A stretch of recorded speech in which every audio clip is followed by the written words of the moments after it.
Hello. I'm here.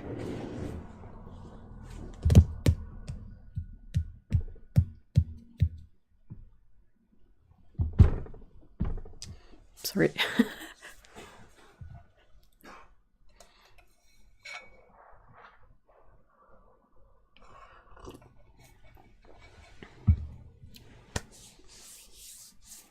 Sorry for the wait, guys. I'm here.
All right, guys, yay! Sari was snacking and couldn't type. What are you snacking on? Hi, Jen. Hi, Box of Paint. Hope you're well and having a good weekend. I hope you're well and having a good weekend too. I'm okay. I'm still a bit like dealing with the effects of the one of getting a new COVID booster shot. So yeah, my arm is I'm mostly good. Yesterday was the worst, but today, like I have a couple of remaining things. Like my arm is still sore, and I think the spot where I got the injection, like there's a very minor skin irritation infection thing going on. And yeah, from sleeping on my right side for 2 nights, like I pinched a nerve in my back, so my left arm is a bit like the wrist and the fingers are painful a bit. McDonald's have these nacho bites and they are hitting the spot. Ooh, wow! I didn't know McD's had that. Oh, it's okay. Thank you, but it's fine. I would much rather have like 2 days of effects from a booster shot than having the full thing.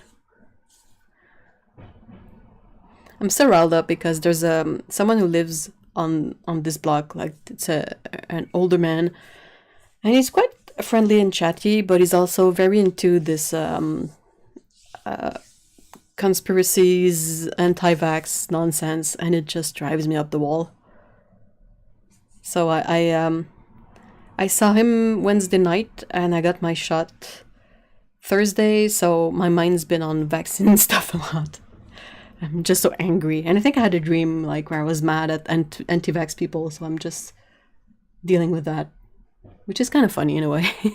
But oh, I'm just so angry at it. Trying to tell me that hydroxychloroquine and ivermectin are good for treating a viral an infection like the corona. It just breaks my brain. Hubby just had round 4 and he was similar. He only had a little bit of fluish symptoms, but he thought he trapped a nerve. Yeah!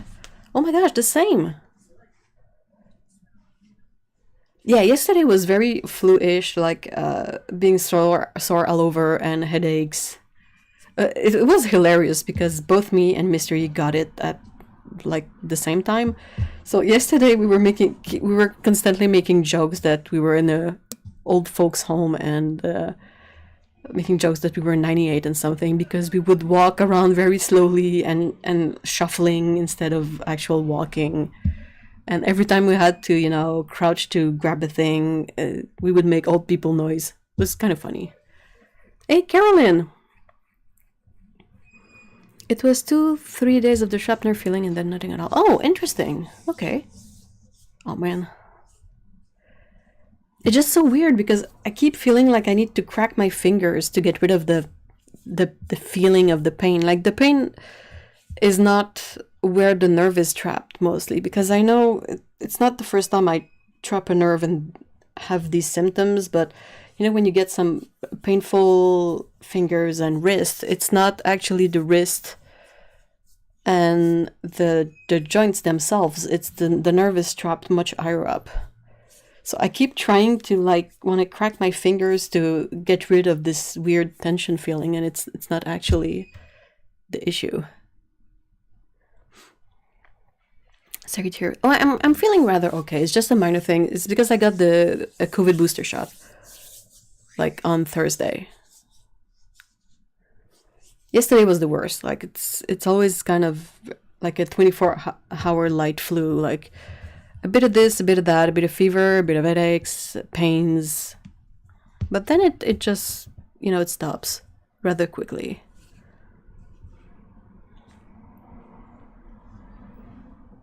All done is all. Ugh. Hey, Mikey. I have arthritis in my fingers and hand. It prevents. Yeah, that's really not pleasant. Haven't got my fourth one yet. The third one. Yeah, same.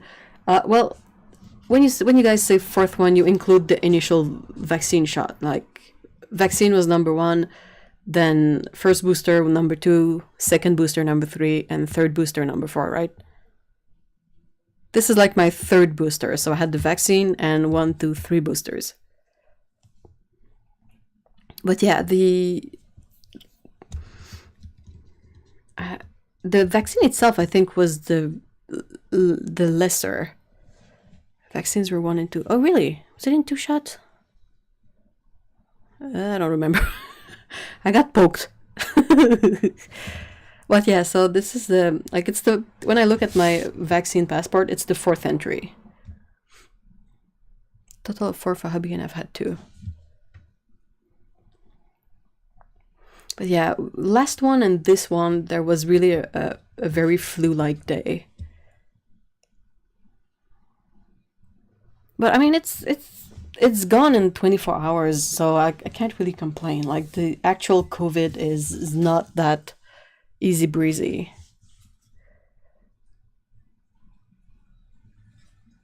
One was okay, 2 was bad, and 3 was almost as bad. Oh no. 2 was really bad for me because the nurse who did the jab wasn't very professional in the way she jabbed me. She literally stabbed me with the syringe. Like, all the other nurses I've had, you know, let's pretend that my forearm is my shoulder, okay? So they clean it up with the alcohol swab, and then they get the syringe ready and all that, and then they kind of, you know, just squeeze a bit the muscle, and they jab in the muscle, and then they put a band-aid on it and all that. The second nurse I had, she swabbed with the alcohol swab, like she disinfected the area, and then she just took the syringe and literally like jabbed it in my arm. It was really as if she didn't want to touch me or all the people she was jabbing that day. But as a result of that, it really hurt, and it gave me such a big-ass bruise on my shoulder for a long time. And I was like, what the what happened? All the other jabs I've had, all I got was a very minor, you know, like a tiny pinprick that you can barely find on your arm, and that's it, you know, no bruising, no anything. But for that one, I had a very big, like very dark bruise for a while. Oh my gosh. Working nights, I have to plan which days I get faxes to leave a couple of days to recover so I don't go back to work feeling like goods. Oh no. What a jerk nurse. She gives us a bad name, Nurse Ratchet. Yeah, she was like all the other nurses I've had, they were so, like, they were really patient, they were really kind, very professional, and like they all did the same like proceeding of slightly squishing your arm before vaxes to yeah. Oh, obviously. I don't think I've heard about, I think the only person I've heard about who would get the vaccines and the boosters and didn't get any side effect was my grandma. Oddly enough. Like, my 95-year-old grandma was okay with those. But everyone else I've talked to, like, we all need a couple of days to recover.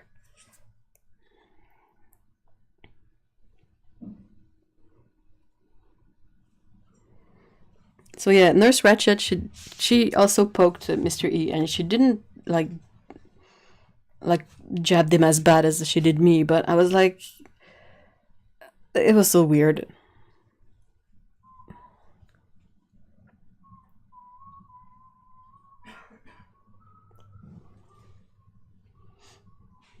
All right, so my plan for today is to go through these books.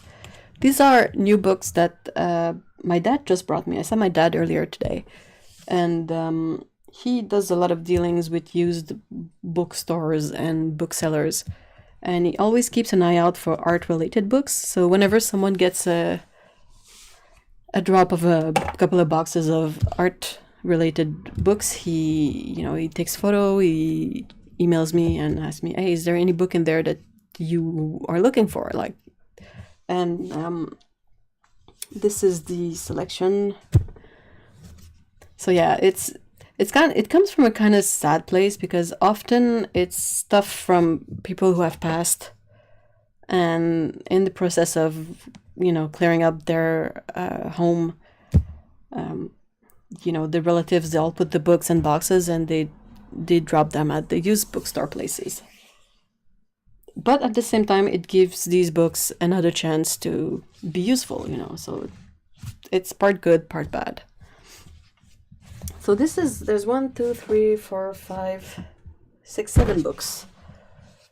Most are in English, actually. I think there's only one in French, which is, kind of good. And I was gonna go through them, and I don't have a lot of time today because I don't want to overdo it since I'm still a bit COVID boostery, but I thought we could just take a look at these and maybe see if you guys have those, share your thoughts, and that kind of stuff. If that's good with you guys.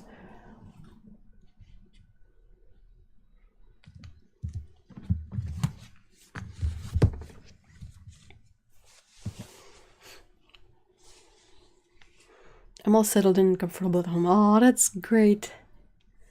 My brother just had surgery Friday and he's doing... Oh, that's cool. I hope you get along great because that makes for great company.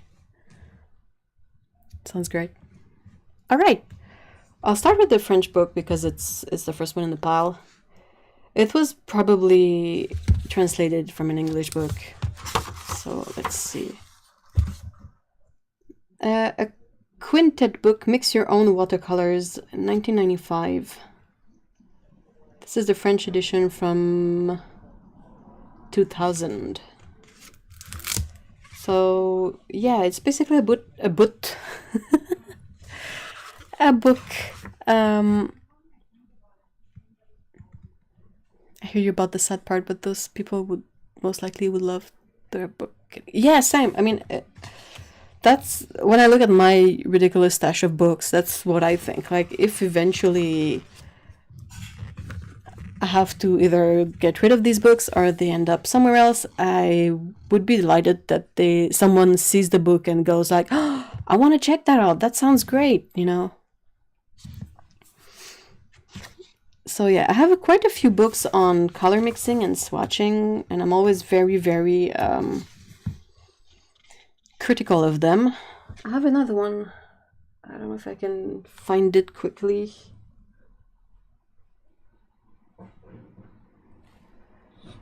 Just give me a sec. I'll see if I can find it quickly.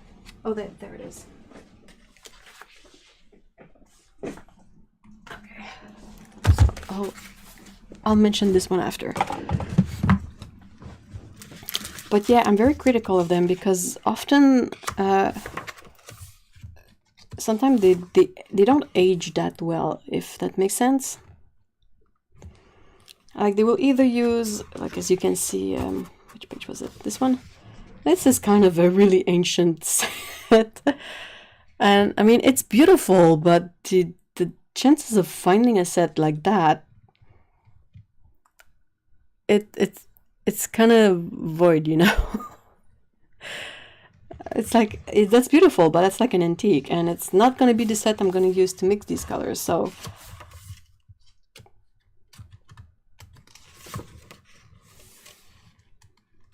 So, but this one is that it's very visual. Like, you can see the ratios of the mixes. That's good. But yeah, there's always something. Like yellow ochre. This says yellow ochre, and it's like really orangey. Of course, it's printed media, but I didn't check if they mentioned what paints they use. Most of the time, it's always Winsor & Newton. These are obviously Winsor & Newton tubes from the packaging. But yeah, that's the thing, is that they will use the name of a color, but they don't write the pigment info. So from one brand to the other, or even just in the translation, like what they call Indian yellow might not be called Indian yellow in another brand. The palette for beginner now save $2,000 for a gorgeous box. Well, it's obviously Winsor Newton when you have Winsor red here, and they have Aureolin, lemon yellow, scarlet vermilion, and vermilion. Like some of these colors might not even exist anymore. But this is cool. Like, as a visual representation of how to make the mixes. That's super interesting.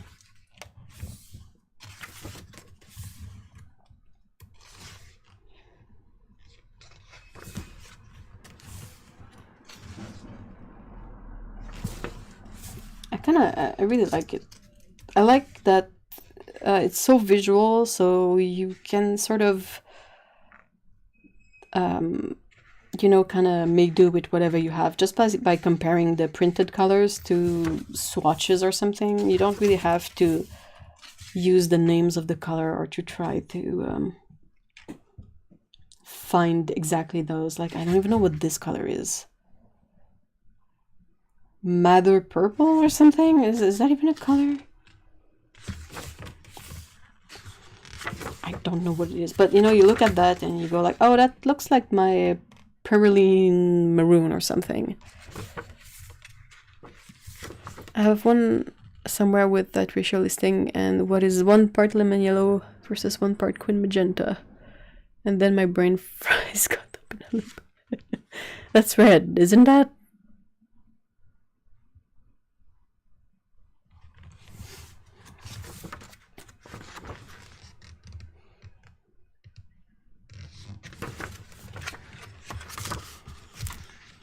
Yeah, that's rather good.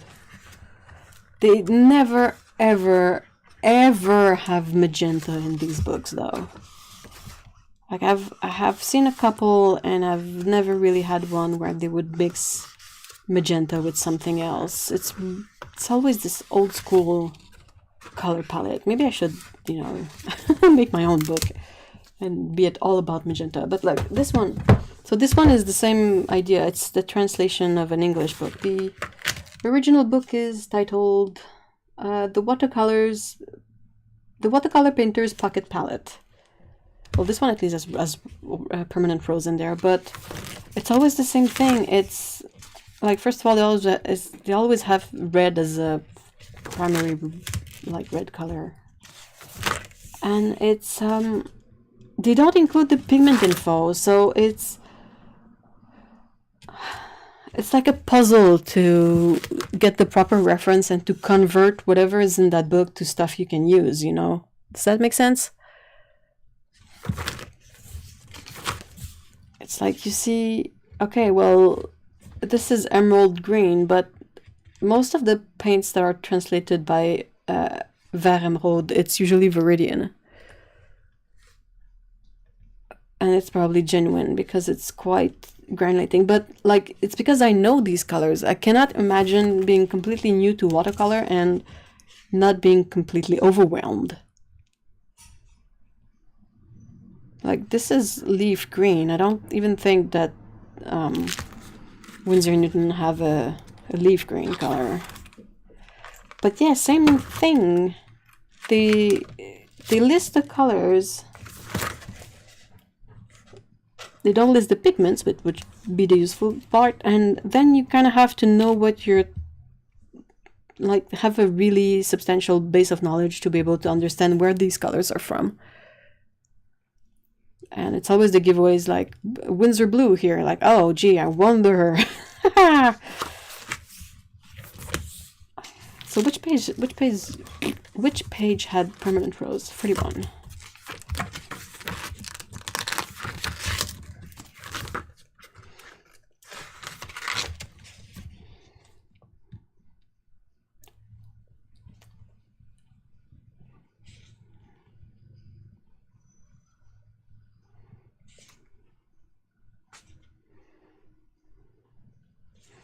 So yeah.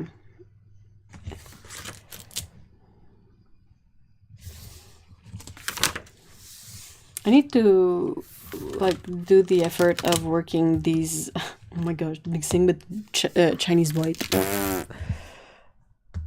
So yeah, I gotta kind of try to work with these books to find ways of using these that work for me. I like steak fries better than French fries. They're just so thick and yummy. And then another mixing book, but this one I feel it's going to be a bit more, hopefully it's going to be a bit better. It's from Michael Wilcox, and he is known for his color palette.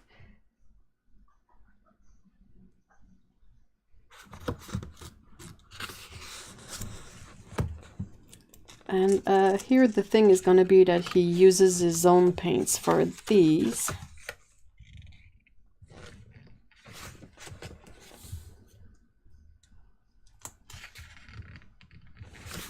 I'm not reading these. Oh, pigments. Oh, dude, pigments. Thank you. Oh yeah, that was his palette. I had one once, but didn't use it. It's just too big. It's huge. But it's a cleverly made palette in a way. Oh, I'm so thankful for the pigment info here.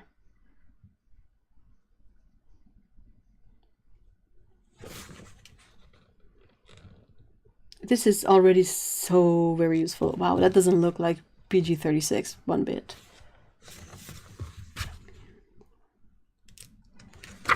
So these are the 12 colors that are used in this book for all the swatches. I like it a lot, actually. I think this one is gonna see a lot of use.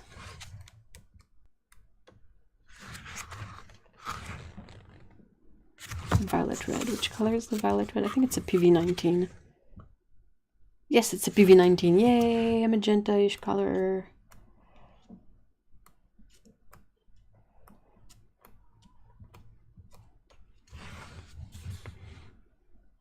The easiest way to achieve color harmony is to work with a very limited number of colors. Yep. How do you guys like your fries? I really like the Cavendish ones that just look like sticks of potato. They still have the skin on. And well cooked with a bit of salt on them. Okay, so that's it for the swatching books. This one.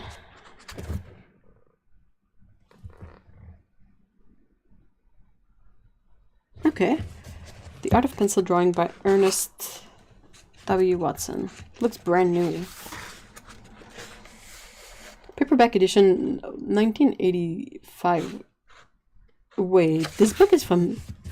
No way. It looks freaking new. It's not even yellow. What? No way. I refuse to believe that this book is almost as old as me. But it is. It's pristine. I think I need to make my own swatch book for the brands I use. Yeah, if you have a small-ish selection of colors, that's doable. But if you have an absurd amount of colors, that's really hard to do.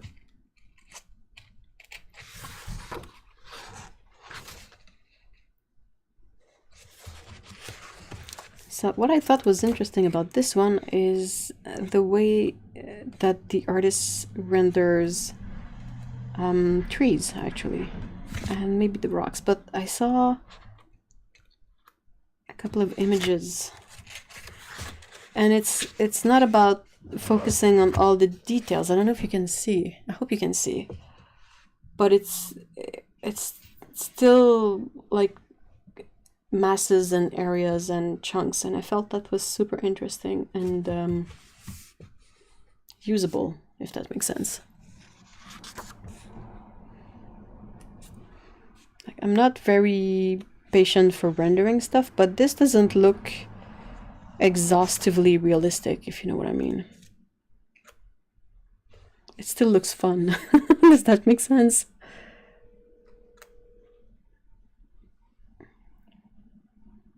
Damn, that's nice.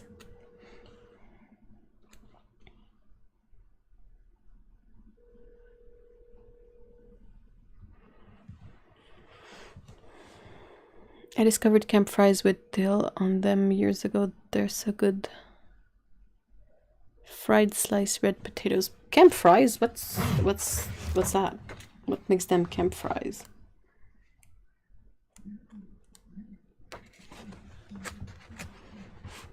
Oops.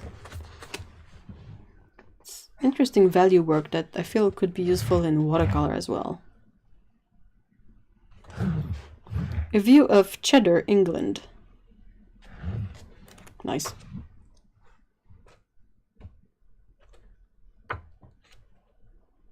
Ooh, the perspective, nice.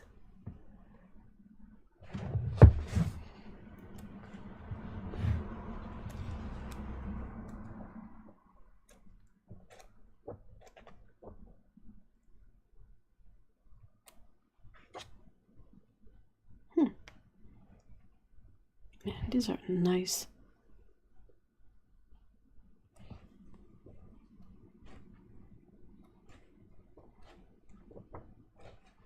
I don't know why, but it kind of reminds me of what Steve Mitchell does.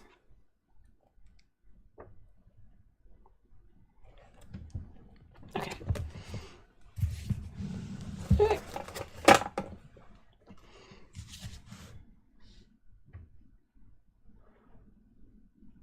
That guy can draw straight lines, though.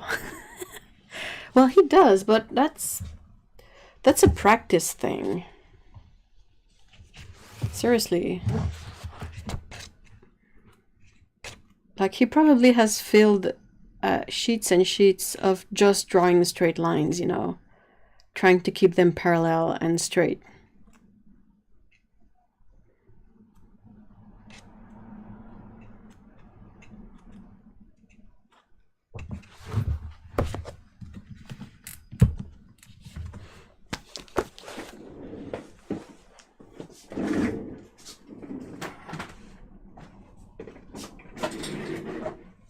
Sorry.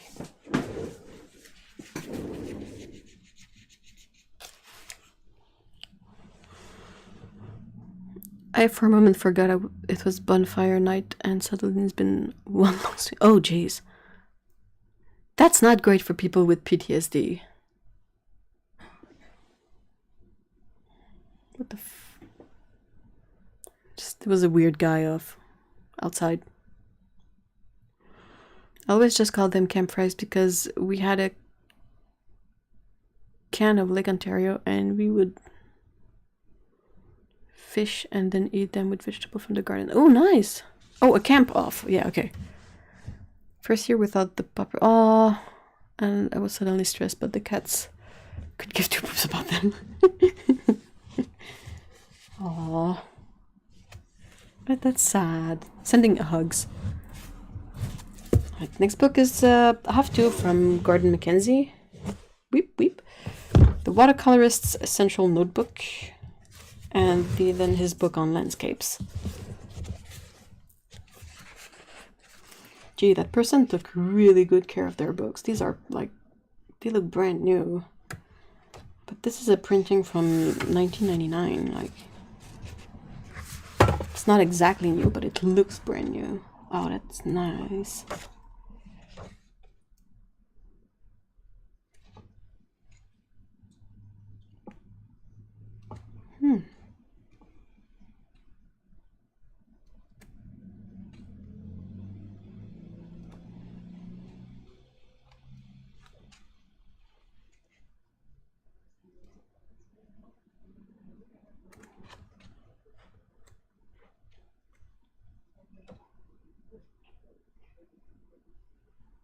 Oh yeah, he has to use a lot of masking fluid. Bear sat up and looked super annoyed, but both are wrapped up in the fuzzy blankets and not much. Aww. Babies, you gotta take pictures and share them with us so we can go, aww.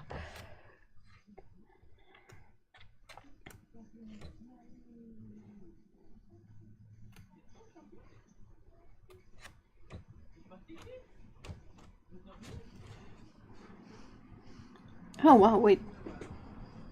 Do-it-yourself palette. Interesting. Really interesting. What you need? White particle board shelving. That's like plywood, right? Or masonite.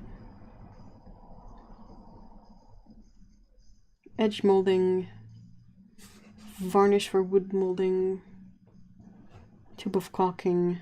I wonder if he has photos of that palette. Oh, I think there's a lot to be learned from this book. But then again, another person who can't bother to have a magenta in their palette. Oh wait, what? Oh, interesting. Brands. All brands. Oh my gosh. Oh, that's cool though. You have a list of colors and then a bunch of brands. And on this side you have the characteristics of each color, but then he says like which brands are his recommendation for every specific color. Interesting. But yeah, the brands we have are Mimary, Binney, and Smith. Dude, has anyone heard of Binney and Smith? That looks easy enough to... I know, right? And then Lefranc et Bourgeois, that's a French brand. I've heard of it. Winsor Newton Artist, Winsor Newton Cotman, Lucas, Grumbacher Finest, Grumbacher Academy, Da Vinci, Holbein, Talents First Range. What is that? No, Benny and Smith, just Ben and Jerry's. And Dylan Ronnie. Hey, Yuri! Hello! So yeah, which ones are not recommended? Because that's always the good gossip fun. Cadmium Yellow Light from Cotman is not recommended. Mimary's Indian Yellow? Huh. I love that the not recommended is brown. I don't know why it makes me laugh, but it does. This is really interesting, though there's not a big difference in hue between the good quality and the questionable quality. Questionable. If anything, I think questionable is even worse than not recommended. Binney and Smith made Scholastic Supply. Oh, interesting. Hey, Veronica, hi. Binney and Smith is American. Is it still a thing? They're sort of like Crayola. Oh no! They get a couple of good quality recommendations though, so I guess it's not that bad. Roasted.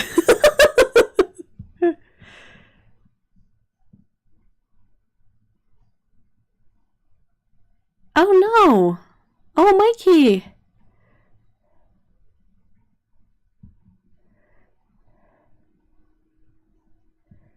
He was just waiting for you.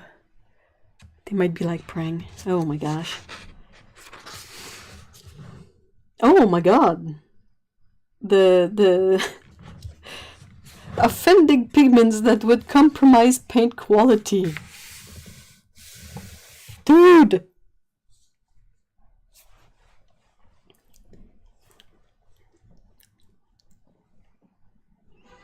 That's hilarious.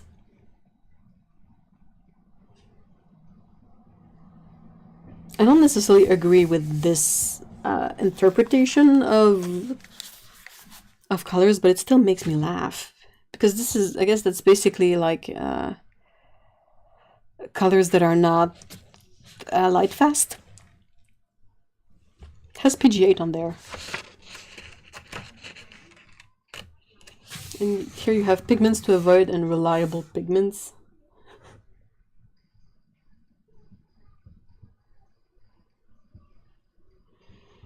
PBR24 is in pigments to avoid. Why? I'll have to read more, but I'm wondering if he chlorinated red doesn't sound tasty. No, it sounds gross.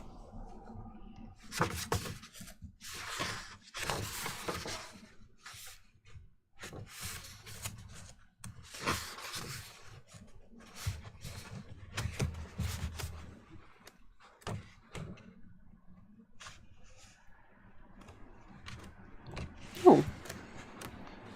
Give me palette stuff.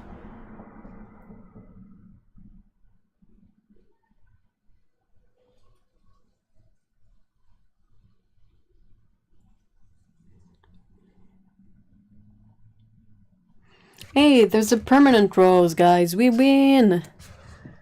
Interesting how watercolors have changed. I know. I really agree. It's kind of the thing I find the most fascinating with older books.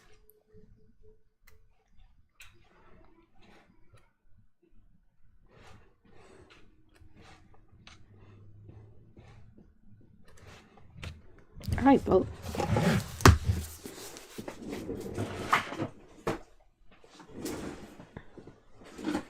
Ben & Jerry's took their ice cream making course at Penn State. One of the places. Oh, really? I didn't know there would be such a thing as an ice cream making course. Okay, so same author, but this one is about landscapes. Gordon Mackenzie is a native of New Liskeard in northern Ontario. Hey, high five! He now lives in Sault Ste. Marie, Ontario. I am not sure if Mr. Mackenzie is still alive today, because this book is not new. What year is this one? Oh, 2006. Man, that paint... Yeah, he uses masking fluid, though. So I don't know if that's considered cheating, Yuri, or not. But yeah, that's... I was trying to put my finger on the thing that I kept seeing in his painting that caught my eye. Not as a good or a bad thing, but... it's just that sometimes things can feel a bit like collage rather than part of the scenery. Like for this one, the fact that we don't really see the rocks, like it's just a bit, everything feels kind of pasted on. Does that make sense? Oh, more pigment stuff. Oh yes, the chart again. It has more brands this time. Memory, Daniel Smith, Le Franc Bourgeois, Winsor Newton Artist, Winsor Newton Gutman, Lucas, Grumbacher Finest, Grumbacher Academy, with a typo. So we can see that the Benny Smith one is gone. Da Vinci Artists, Da Vinci Scuola, that doesn't exist anymore. Holbein, Talents Rembrandt, Talents Van Gogh, De La Roni Artists, De La Roni Georgian, isn't that oil paint? Schminke, M. Graham, and American Journey. Oh, that's nice. Great update. Oh, and there's not the brown square anymore. Aww.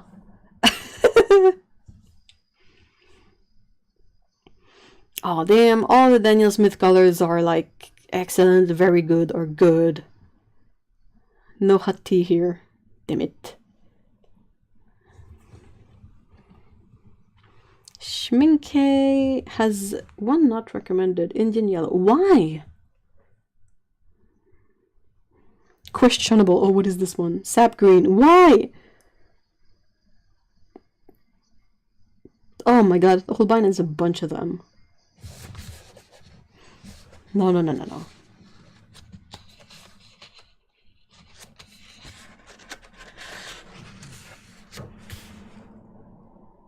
I googled him real quick. There isn't much about him online, but he seems to be alive. Oh, that's good!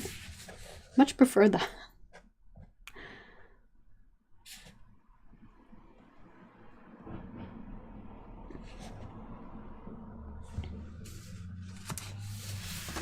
I was so bummed when I found out that Terry Harrison had passed. I was like, Oh.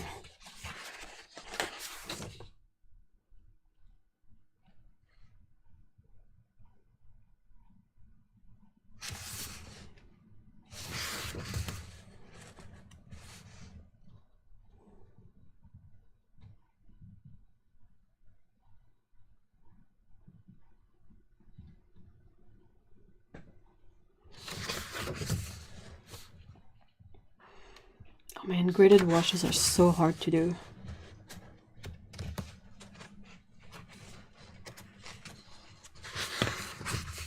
Google kept thinking I wanted an athlete also named Gordon McKenzie. Oh, interesting. Yeah, well, there's a lot of masking stuff. Here is masking tape.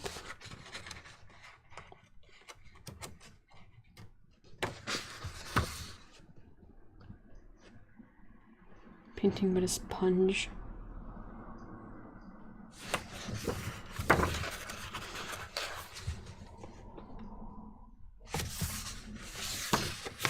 It's a good read. I'm definitely gonna read these books as much as I can. I'm kind of running into a bit of an issue after checking through so many watercolor books that most of them, well, if not all of them, have really good knowledge in them, but it's not necessarily something that I can use easily because it's not geared toward illustration as much, if that makes sense. I don't know if you guys can sort of understand what I mean, but a lot of the stuff doesn't have any line work. A lot of the artwork is more, abstract a bit or straight on paper without any sketch beforehand, and it traps me in a weird cycle of trying to veer away from what I do on my own, as if what I do on my own is not good because it's not the thing that's in a book. Does that make sense? So it's kind of difficult to separate the info and what I do.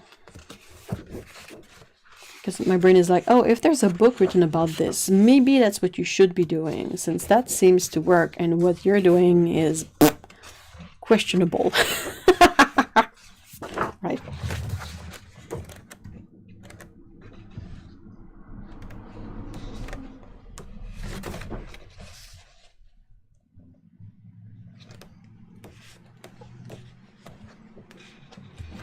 Interesting. Right.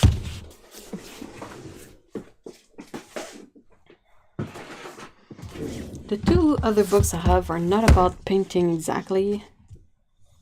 Oh my gosh, I didn't see that. But let's finish with this one. I think this one's going to be hilarious.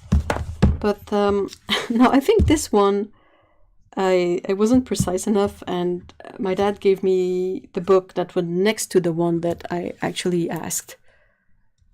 But it seems to be a really interesting book anyway, so win-win, I guess.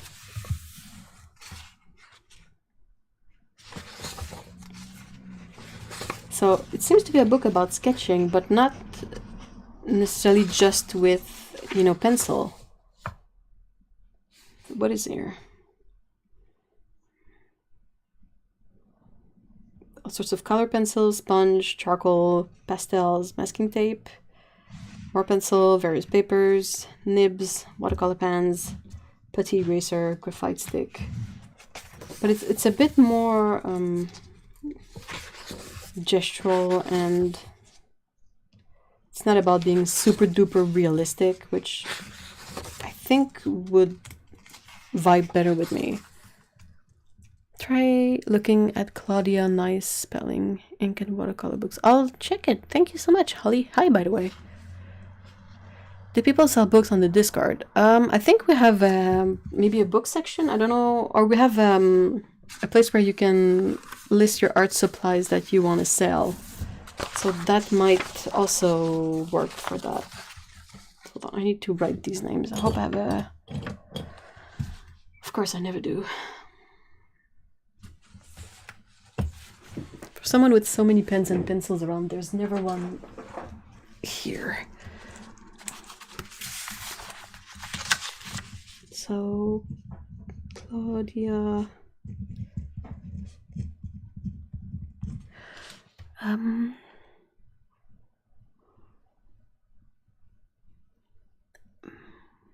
YouTube channel Matthew White.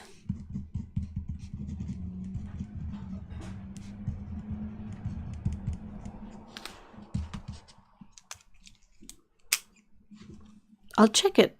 Though I'm not, I don't want to paint realistic per se. I don't know. Maybe if I knew better what I wanted, it would be much easier. Oh my gosh, check out this packaging. Especially this one. Oh my gosh, that's not... Wait, what year is this book?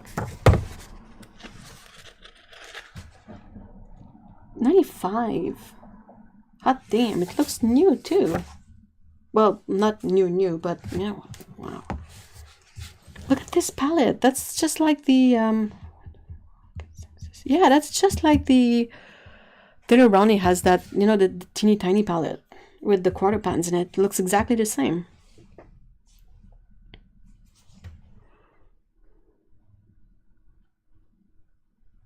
You can check the art supplies. I think originally the book channel was there for either for selling or if you were looking for a specific book to list it there, but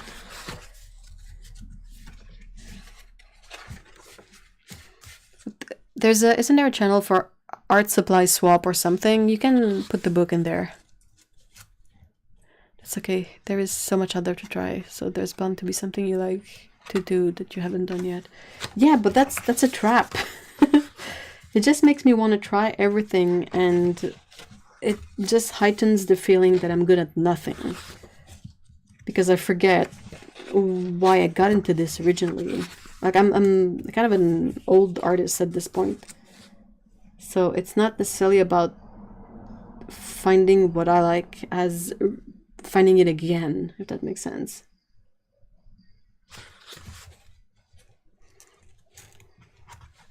Charcoal and lighter fuel smudge with the finger. Okay.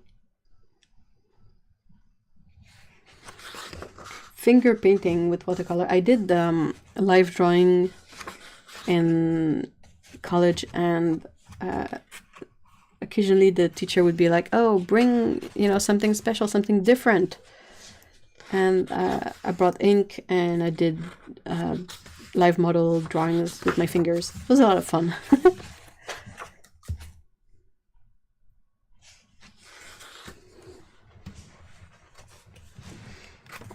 So yeah, I'm really eager to read through this one too. Even if it's sort of more out of left field for me. I think there's a couple of really good ideas in there to keep in your mind, you know. Oh, wait, the best part. Watercolor stuff, come on. Sketching with watercolor, yeah, that's our jam.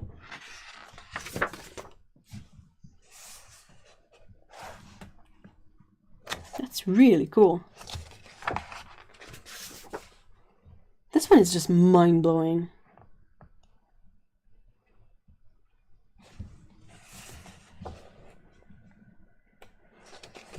I get that. I think that can also apply to life. Just trying to find the sparkling. Yeah. Dude, it's lost in all the clutter. That's really cool. I don't know what you guys think of this one, but I think it's really interesting.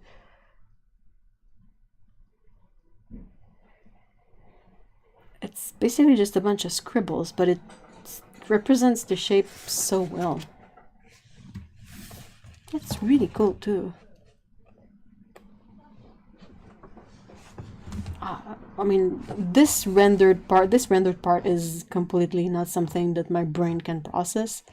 This is not my jam, but the whole thing is super cool.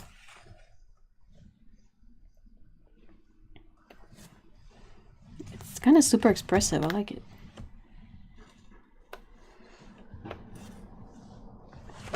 So yes, a surprise book that Looks awesome. Otto! Hey! You just finished watching the film. Oh, you survived! That's good! Otto was watching the second Enola Holmes movie. And I really need to finish this coffee. Barely.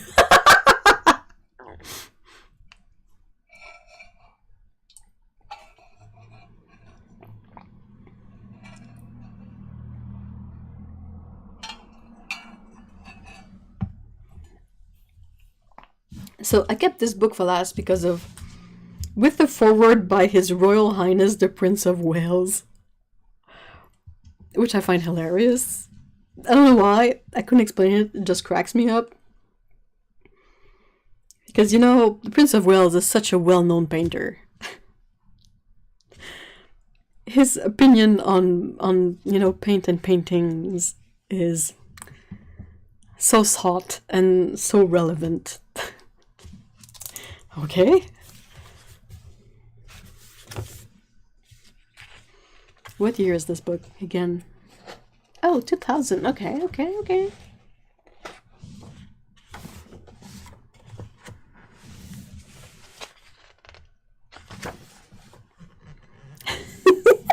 don't know why it cracks me up so bad. And I'm sorry it does. Oh my gosh. The authors and publishers are extremely grateful to His Royal Highness the Prince of Wales for kindly providing the foreword for this book, and for continuing to encourage all to learn to draw and essentially observe what is around them. Okay. I didn't know he painted either.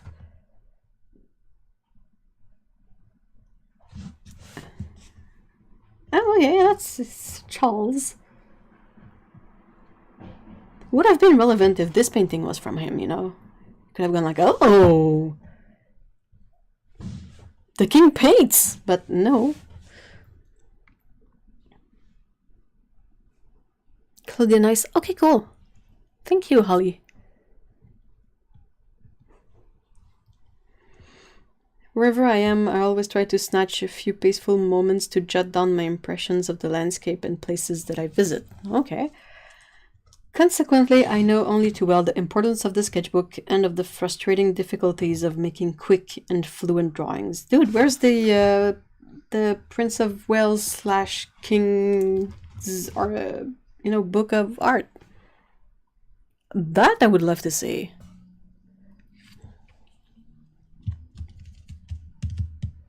I didn't know before I moved here, but I remember quite a few art programs talking about him and his art. Oh, really? That's interesting. I'll have to Google that. I'm sorry. This is very much reflected at my Foundation for the Built Environment and Urban Regeneration. Alright, thanks, dude.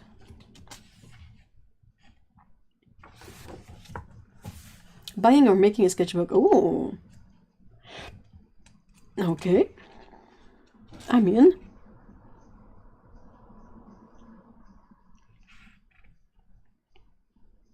That's so cool. No one ever needs to see your sketchbook, so do not worry about making mistakes. In fact, you will find that your sketches turn out much better than you expect, and you will be quite happy to let people see them. Get into the habit of carrying a small sketchbook and a pen or pencil with you. Set yourself the target of making at least one sketch a day.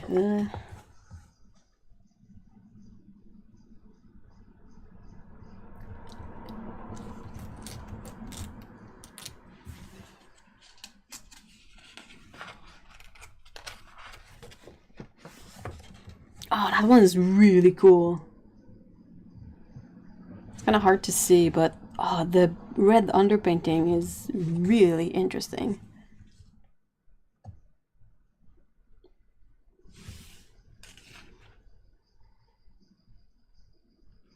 I first covered a piece of thick card with a red-brown ground and then painted the scene with loose brushstrokes and acrylic paints. So that's really cool. Man, this person knows how to paint and draw. That's really cool.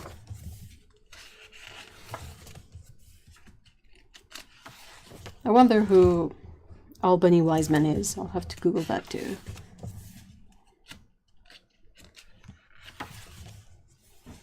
There's a lot of it that reminds me of, you know, when you study for animation, like Disney and stuff, the kind of life studies and gesture studies that the artists do.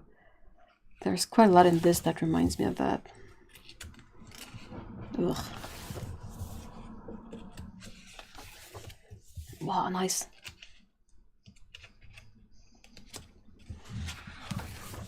Oh, a kitty! Kitty, kitty, kitty, kitty, kitty. Kitty name's Squeak. Oh. Hey, Lana.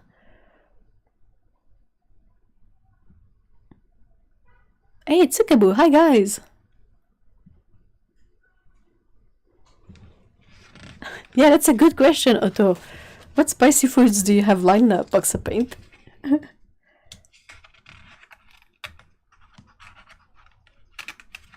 I never know how to say like that dog breed. In French, it's sausage dogs.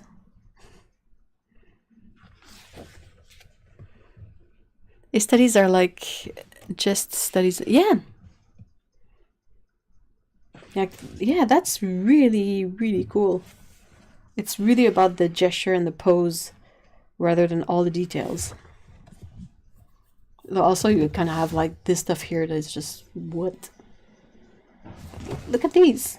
Oh, this is good. I love this book.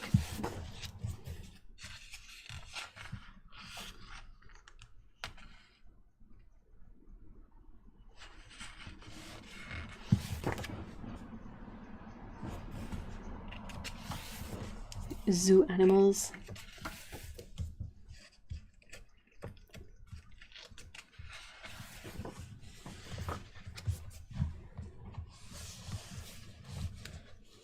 Who is the book from? Albany Wiseman.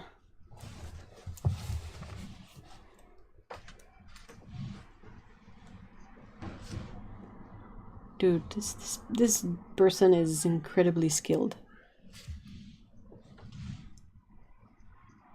That's a really impressive range of skills.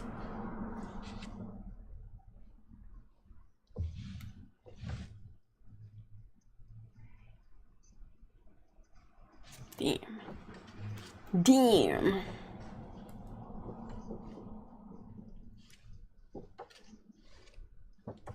I'm always curious to read more about the person's background, in a sense, like always takes not takes away from their skills, but it's always a bit sobering when you see, for example, an artist that you're like, oh my gosh, their skills, and then you realize that they come from a very easy to do family and never really had much stuff going on that would prevent them from focusing so much on drawing. Albany Wiseman is a dude, has worked as a professional artist producing drawings, illustrations, prints, and paintings since 1952. Oh. He exhibits his work regularly at the One Man and Mix shows, blah blah blah. Since 1990, he has taught painting throughout Europe and has contributed his work to many significant practical blah blah blah.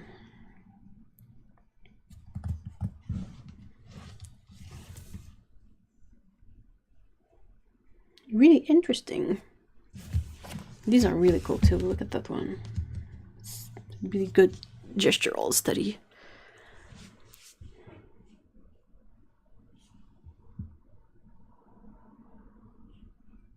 So far it's been super spicy spring rolls and soup. Made a stew with some of my scorpion chilies. Not spicy, but also ate 3 bars of Oh, you have Tony's chocolate. You have Tony's chocolate in the UK? Oh, that's so cool. Oh, that's a good news. That made me just super happy. Their chocolate is so delicious. Oh, man. It's my new favorite. Yeah, did you find it locally or did you bring it from the US?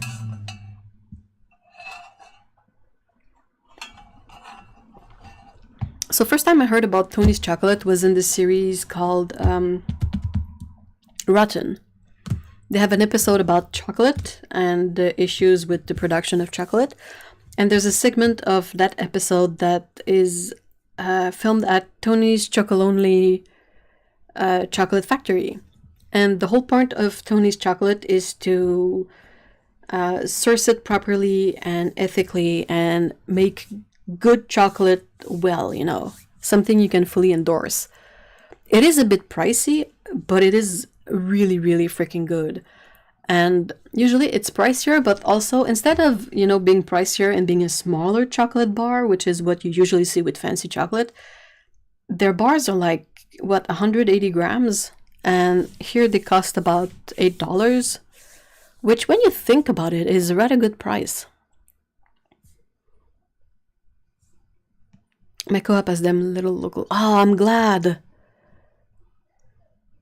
And I've seen them at the high-end grocery stores and it's worth it. I agree. Which one is your favorite? They unfortunately don't have a lot of dairy-free ones that are available at the place where I can find them. They only have the, what is it? Like caramelized almonds and sea salt dark chocolate, which is, it's good, but it's not my favorite. And then the dark chocolate one, which is really delicious. With like cartoon-like font wrapping. I'll send you a link. I'll find it and I'll send you a link after. It's a bit hard to describe. Oh well, okay, Box of Paint has it. But it's often like a bright color for the background and then the Tony's logo in a color and a white outline, I think. I feel we have to change the mindset from cheap to things cost stuff and it's okay. Oh, definitely. I think we needed to do that like 30 years ago. Sorry. Oh.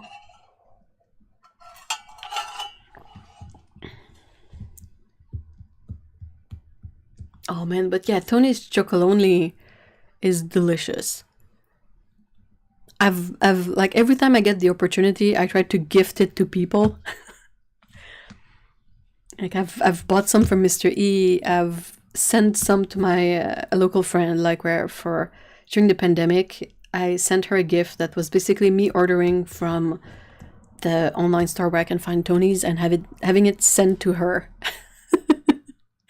and yeah, and she's hooked now too. She likes it a lot.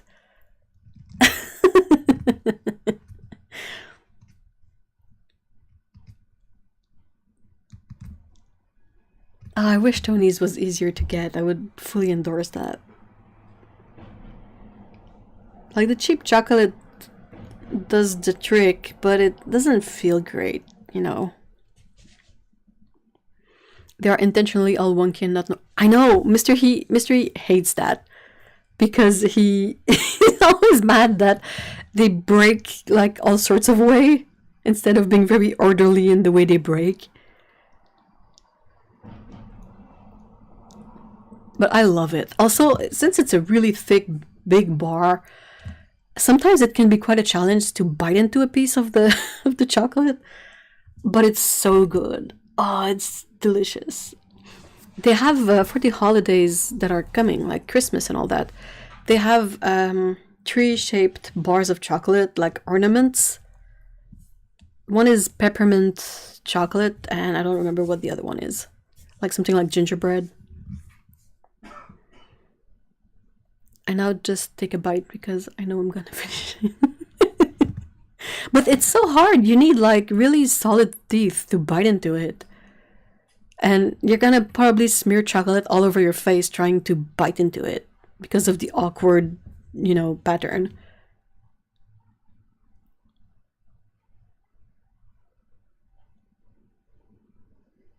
I'll be right back. I need to go order some chocolate. It's a back teeth bite. That's what it is, right? And you have like to jam it there and have chocolate all over your face. Oh, it's good. I didn't know it was from the Netherlands. I thought it was from the US, but you know, not gonna complain.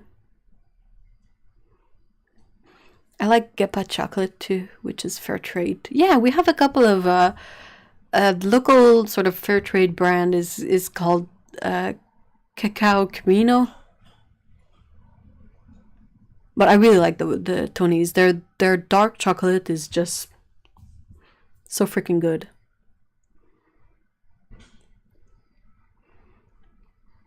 I'm always disappointed. They have a couple of dark chocolate bars, but they also have a bit of milk in them, and I'm like, no, don't, dude, don't call it dark chocolate if it has milk in it. That's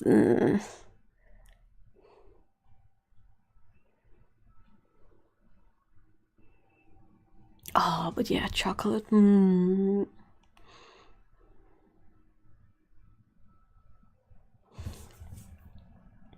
Have you guys ever seen the absurdly big, like, oh, how heavy must it be? But it's chocolate for like companies and bakers, and it's not the the discs. It's the huge freaking pallets that are like the size of this book, but twice the thickness, like, and you kind of have to chop it and melt it or whatever. When I was a kid, my mom would get that, and whenever she would bake chocolate stuff, she would ask us to go fetch me my bar of chocolate in the basement, and we would go fetch the big ass bar, and she would take out the big ass knife and chop chocolate from it. It was always very impressive to see, like as a kid, to see so much chocolate in a bar. You cannot bite through that stuff. It's impossible. So it doesn't fall into this category of you see the chocolate and you want to eat it, but it's like impressive amount of chocolate.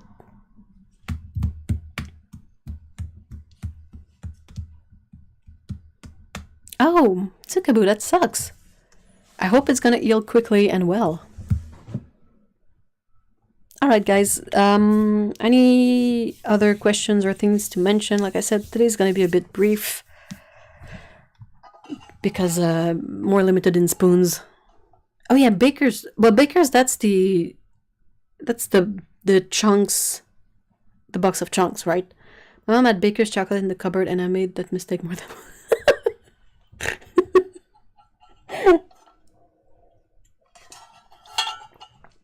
Did you ever get yelled at for leaving a piece of Baker's chocolate with teeth marks in it?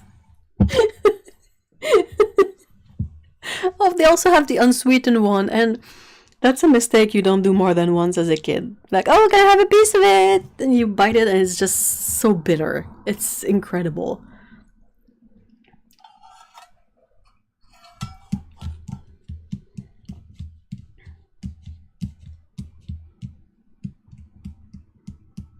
This wasn't Sweden. Oh no. No, no, no, no. It was just solid cocoa powder, basic. I know. That's the thing, like, that really dampens your chocolate spirit as a kid. Like, you grow up instantly, you become a chocolate adult. When you bite into unsweetened chocolate, it's like, oh no.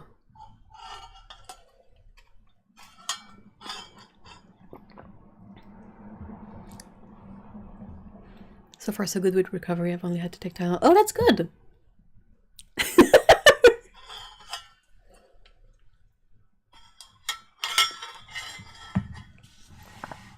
You become a chocolate adult instantly.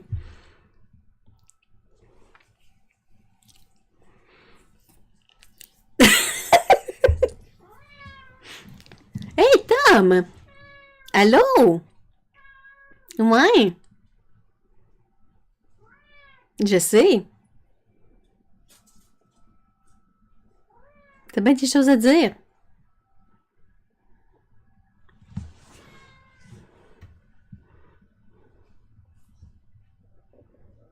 10 out of 10 ways to ruin an innocent child.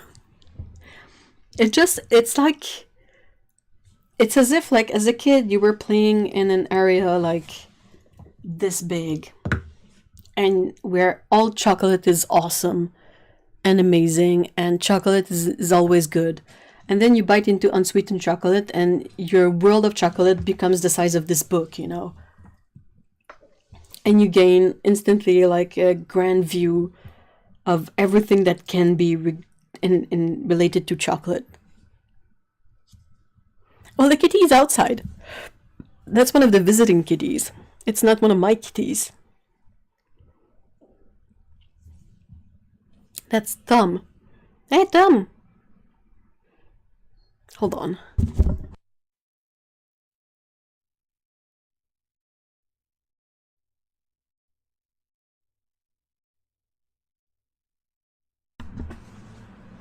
Come anyway. I mean, if I didn't have cats, all the visitor cat that come outside, I would let them in often. Maybe not this one, not because he's cute, but because he's long-haired. And he often has like dingleberries, and it's just not super clean. That's not his fault, it's just a thing that happens.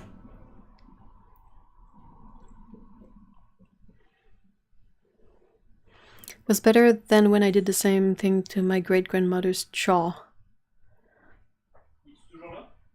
Oh no, tobacco! Oui, toujours là. For one sweet second, I thought I'd score an amazing chunk of brownie and it was tobacco. And I'm sure that's why I hate raisins now. Oh my, that's terrifying. Oh, it's like your first sip of alcohol as a kid that you're like, oh, this smells great. Mine was, a friend had a balloon, and it was a really cool balloon, and I went to reinflate the balloon, and turns out the balloon was one of those, you know, the cardboard wine thingies that the wine is in a pouch with a dispenser. That was the balloon, and I got a I don't want to. Away is good. Bon. And that was it. That was like, nope. Blah. Are Tom and your kitties friends? More or less. Like my cats have chill days and have not chill days. Sometimes Peko is really impatient with the cat visitors, and sometimes she just doesn't care. Scout is a bit more tolerating of them, but Tom is a special one. Chabs is a bit more patient with them. Dr. Otto and her summoning powers. Well, Scout is here now because she heard the bag of treats.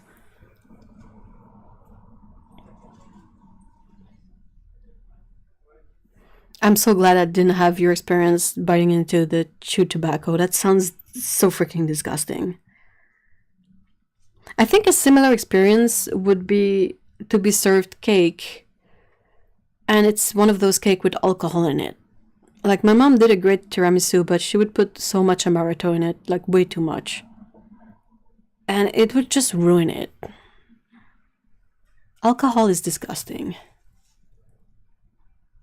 I'm having to resist the urge to catnap the catnip thief. Does he get along well with Baron Emmy? He has floof, like he just fell out of a dryer floof. First no person. Tom here is extra floofy, but I think his main striking feature is that he's a polydactyl with a ridiculous amount of toes, so he has huge paws. Like, we call them snowshoes. They just stare at him when he's out there.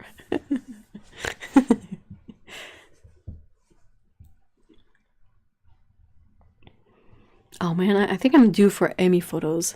I either need to find where I saved the ones I saved or dig them out from the Discord. She's so pretty.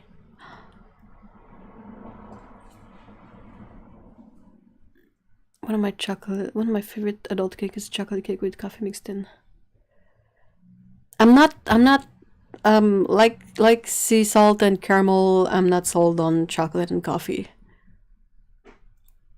I took some really nice ones over. Oh, can you please share a couple? Her eyes are so beautiful. I'm very peculiar with flavor mixes. Like, people say that, oh, but coffee just heightens the taste of chocolate. I'm like, no, it just tastes like coffee and chocolate. And same like with sea salt and caramel. I'm just like, why is this thing sweet and savory and chocolatey all at once? It's breaking my brain. Qu'est-ce qui se passe? Oh. I'm that way with orange. Oh yeah, that's just though mint and chocolate is probably the most strong one because it's always this feeling of having brushed your teeth and then eating chocolate in the wrong order, you know. In the UK, there are lime chocolate, and I can't. Oh, Mr. E would love that. But yeah, I'm not. I don't. I've tasted a couple of like citrus and chocolate mixes that were, you know, better than others. But if I have a choice, and I can not pick that, then I'm not gonna pick that. It's just an odd mix to me. It doesn't vibe. Sea salt and caramel, it's just... Well, salted caramel and sea salt and caramel, that's kind of the same, no? Isn't it? I'm the same with coffee and chocolate. Hey, Dominic, hey!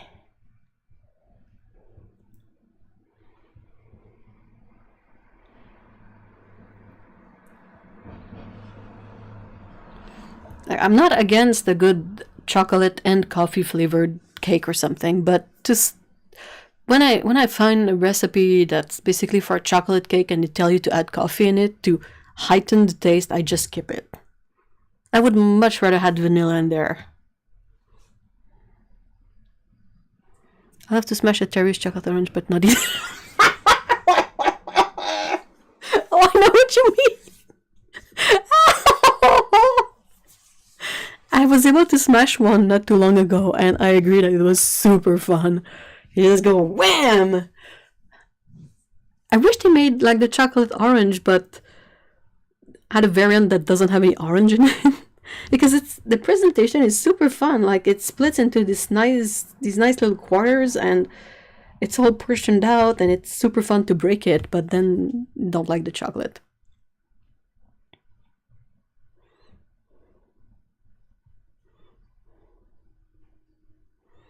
I know some do stout. Bleh. No, I'm not. Oh. I just don't like. If you want tiramisu with the taste of almonds, put either almond extract or brew some, you know, that amaretto flavored coffee. Like it's a fake flavor, so it doesn't have any alcohol in it, and it's gonna be even better. I hate alcohol. I'm sorry. Like stop putting booze in everything. That's just gnarly. My grandpa would do the, you know, the fruit cake that you set on fire for Christmas, for the holidays. But first of all, it was fruit cake, so bleh, and it was full of booze and set on fire. I mean, I stayed for the show and then left and went to get another slice of Yule log because that was actually a good cake.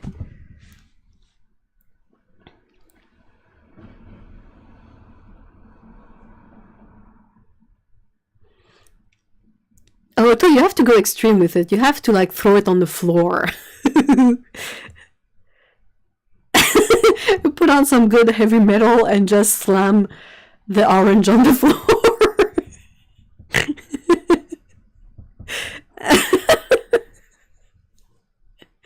Campaign alcohol. Hey, high five! And no, it does not all cook off. It still tastes like alcohol. Like that's the thing. Like I've tried recipes that you put sake in it to cook meat, you know, or wine and stuff. And sure, it tastes like the thing. And I guess part of the alcohol cooks off because you don't feel drunk after eating it. But you can't separate the taste of the thing with the taste of alcohol. There's always a part of it that feels like you just opened like rubbing alcohol bottle and took a sniff.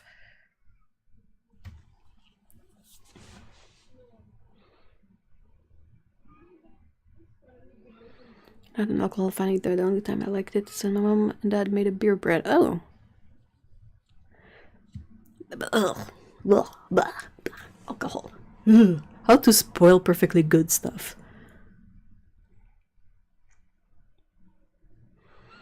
They did a great show over here for a traditional Christmas lunch and dinner and checked people for alcohol levels. It was really interesting.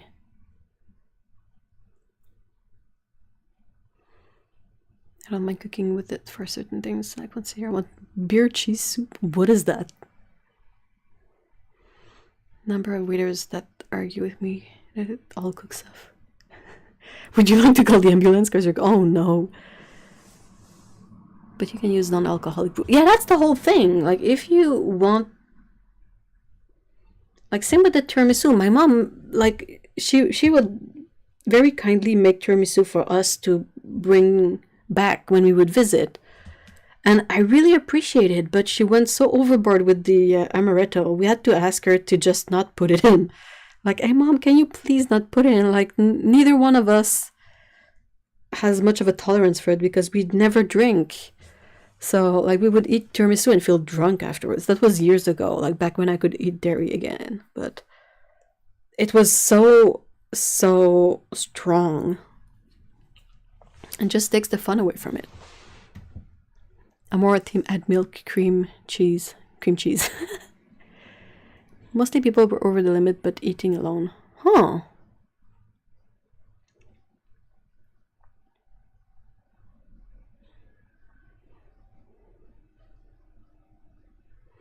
Beer cheese soup. Broth of choice, browned onions, can of beer, and a few handful of cheese. Oh, it's a bit like onion soup in a way.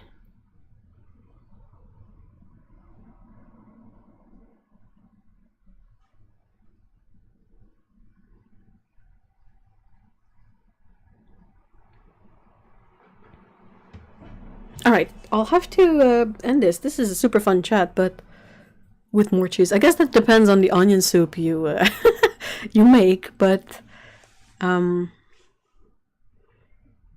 onion soup has so many onions in it. That wouldn't fly here. I would love onion pies. I ate some pretty tasty onion galettes too. But anyway. So yeah, thank you so much guys for being here. Hopefully next week I won't feel any odd way. And we will be able to have a regular stream. If I have the time, I will check through the books. And if I read like more of one, I will maybe report a bit back on it. But yeah, lot of stuff going on in my brain at least. So yeah. I hope you guys have a good week and a good weekend and that things go well for you. And we will see each other next time. So take care guys and have fun and bye bye.